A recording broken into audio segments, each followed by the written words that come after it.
Hello, this is Dr. Darlinda McTuck, and I just wanted to take a few minutes and talk about a few things with engagement and learning. Now, I know you just recently completed an assignment about engagement and learning, and so I just want to take a few minutes and just talk about a few things I observed while I read through your discussion post. So there, you can see there's a quote right there by Dr. W. Edwards Deming, and on your or in your McKay, Candy McKay book on page 48, you actually see that quote. You don't just learn knowledge, you have to create it.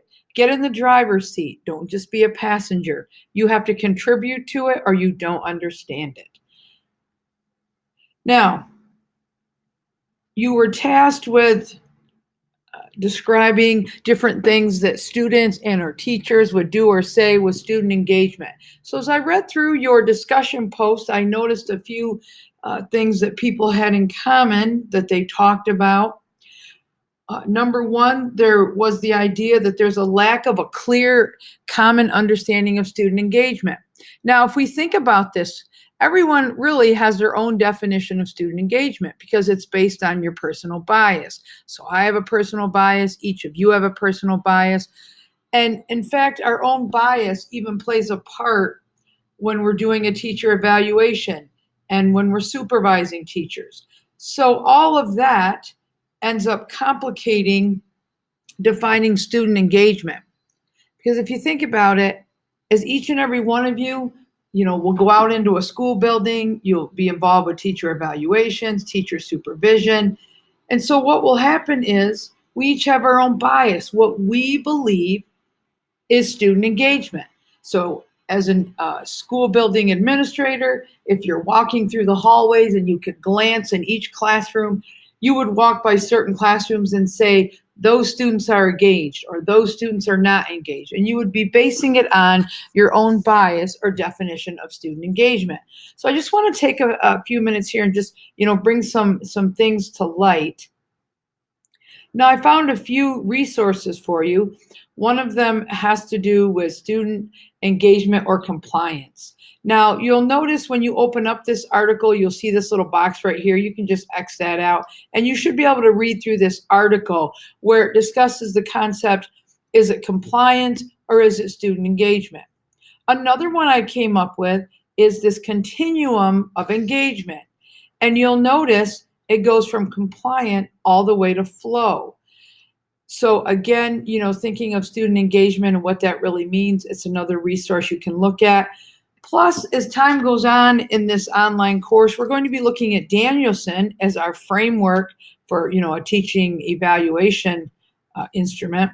So I want you to focus on component 3C, where it talks about engaging students in learning, and read through this. What do they talk about?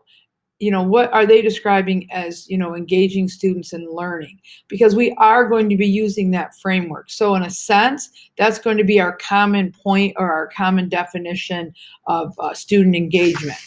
Now, the link to this particular website that you see, I'll have it as a link in a news item in the course. Now, what I want you to think about as you begin to do do teacher evaluations. When you enter a classroom, ask yourself this question: who is doing the mental work? Because whoever is doing the mental work is doing the learning. So if you look at this quote here from, Dr. W. Edwards Deming, he talks about get in the driver's seat. The students need to get in the driver's seat in order to, be involved with their learning and be engaged.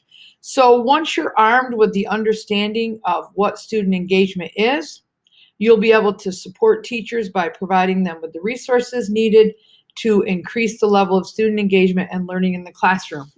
One last point, when you start doing teacher evaluations and you're observing a lesson and you're writing down evidence, keep in mind the statement, students were engaged, is not, I repeat, is not evidence.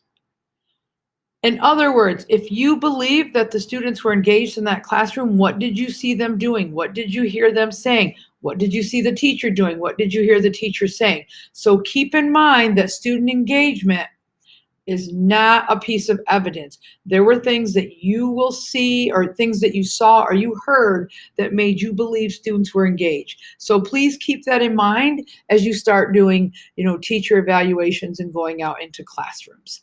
Thank you.